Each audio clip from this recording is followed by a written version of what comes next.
სტრასბურგის სასამართლოს გადაწყვეტილება შეაფასეს თბილისში. 20 ივნისის საქმეზე გადაწყვეტილებას საქართველოს ახალგაზრდა იურისტთა ასოციაცია ეხმაურება.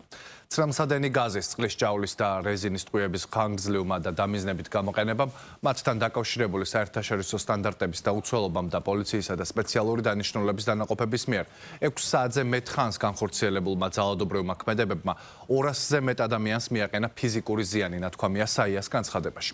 ასევე საიას განცხადებაში ვკითხულობთ, რომ ორგანიზაცია ადამიანის უფლებათა დაცვის ევროპულ ცენტრთან ერთად 22 პირის ინტერესებს იცავდა, მათ შორის მედიის 11 წარმომადგენელია.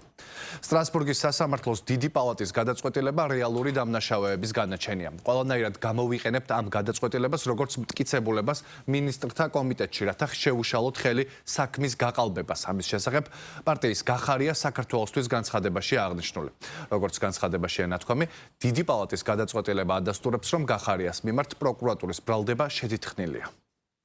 ეთანხმებით ადამიანის უფლებათა ევროპული სასამართლოს დიდი პალატის გადაწყვეტილებას 20 ივნისის საქმესთან დაკავშირებით, სადაც სასამართლომ კიდევ ერთხელ დაადასტურა, რომ 20 ივნისს ხორციელდებოდა შტურმი. სისხლის სამართლის საქმეზე თქვენ იცით, რომ გიორგი გახარიას ბრალდება ედავება ჯანმრთელობის განზრახ-მძიმე დაზიანების ორგანიზებას, თუმცა ბრალდების შესახებ დადგენილებაშიც ასევე მითითებულია, რომ გიორგი გახარიას რეზინის ტყვიების გამოყენების შესახებ ბრძანება არ გაუწია და არაპროპორციულობის ნაწილში ევროპული სასამართლოს გადაწყვეტილება სწორედ რეზინის ტყვიებთან დაკავშირებულ ეპიზოდს ეთმობა. შესაბამისად, აღნიშნული გადაწყვეტილება პირდაპირ ადასტურებს, როგორი შეთითქმული ბრალდებით მიმდინარეობს დევნა სამართლებრივი გიორგი გახარიას მიმართ. ამ გადაწყვეტილებას, როგორც გიორგი გახარიას გამამართლებელი მტკიცებულებას, დაცვის მხარე წარადგენს სასამართლოში მტკიცებულებად. კიდევ ერთი დადასტურება იმისა, რომ არალეგიტიმური პარლამენტში კონკრეტული დამნაშავეების ხედან დამნაშავეა როგორც ქართული ოცნება, ასევე დამნაშავეა გახარიას პოლიტიკური ჯგუფი და მათ აქვთ ეს პასუხისმგებლობა, არა მხოლოდ პოლიტიკური, არამედ სამართლებრივი.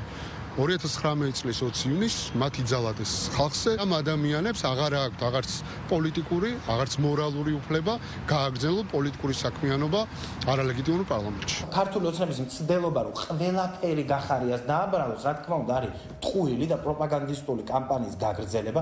გახარიას აქვს თავისი მძიმე პასუხისმგებლობა 2019 წლის 20 ივნისში, იმიტომ რომ პოლიცია იყო ის, ვინც სისტემური ძალადობა ჩაიდინა, მათ შორის წამების დანაშაული ხალხის წინააღმდეგ, მაგრამ ის, ვინც მერე არ გამოიძია ეს დანაშაულები, მათზეც საუბრობს ადამიანის უფლებათა ევროპული სასამართლო. სტრასბურგის სასამართლომ ლეგიტიმურად მიიჩნია აღნიშნული მონაწილეების წინააღმდეგ გამოყენება საპოლიციო საშუალებისა. ამავდროულად დაადგინა დარღვევა პროპორციულობის ნაწილში, დაადგინა ასევე დარღვევა, რომ არ არის გამოძიებული, დროულად გამოძიებული და შესაბამისი პირები არ არიან პასუხისმგებაში მიცემულები, ვინც მისი გამოისობითაც ადამიანების სიცოცხლეს და ჯანმრთელობას საფრთხე შეექმნა და მათ ჯანმრთელობას მიადგა გამოუსწორებელი ზიანი. ამიტომაც არის მნიშვნელოვანი, რომ ყველა პირი, რომელსაც მიუძღვის ბრალი ადამიანის უფლებების შელახვაში, იყოს მხილებული, ისევე როგორც ეს არის მხილებული ბატონი გიორგი გახარია, რომელიც ახლა ევროკავშირის ერთ-ერთ მთავარ ქვეყანას გერმანიას აფარებს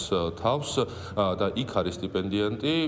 მნიშვნელოვანია, რომ იგი დაბრუნდეს საქართველოში და სრული პასუხისმგებლობით აგოს პასუხი კანონის წინაშე. საინტერესოა ახლა რა განცხადებას გააკეთებს ჩვენი ქვეყნის შიდა საქმეებში ჩარევაში არაერთხელ მხილებული გერმანიის ელჩი. მაგასთან დაკავშირებით გამოძიება დაიწყო თავიდან. არის გადაცდომები მთელი ამ პერიოდის განმავლობაში, თუმცა უნდა ითქვას, რომ კიდევ ერთხელ ვისაც ჩადენილი აქვს რამე დანაშაული, გადაცდომა ბუნებრივია დაუჟელი და რეაგირების გარეშე არ დარჩება და ამის მაგალითს ჩვენ ვაძლევთ ხომ.